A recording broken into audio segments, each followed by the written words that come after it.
Good day po muli mga ka-Woods. Welcome ulit dito kay 3M, mga gawain na walang magawa.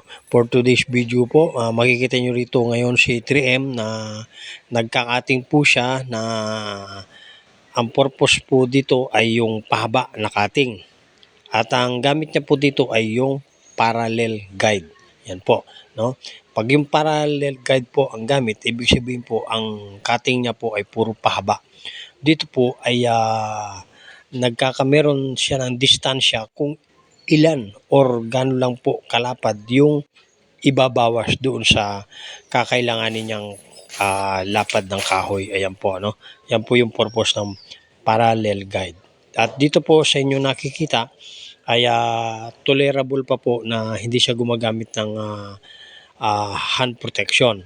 At malapad pa naman po yung pwesto ng kamay ni 3M. Pero pag hindi po sanay ay wag na po mag-attempt dahil tanging legend lang po ang pwedeng gumawa. Yan.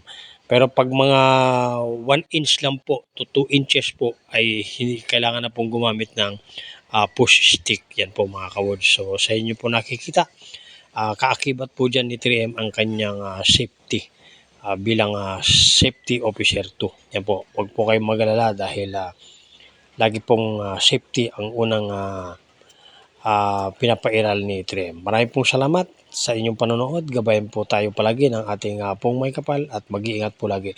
Puhunan po natin sa araw-araw, wala pong iba kundi ang sipag at tiyaga.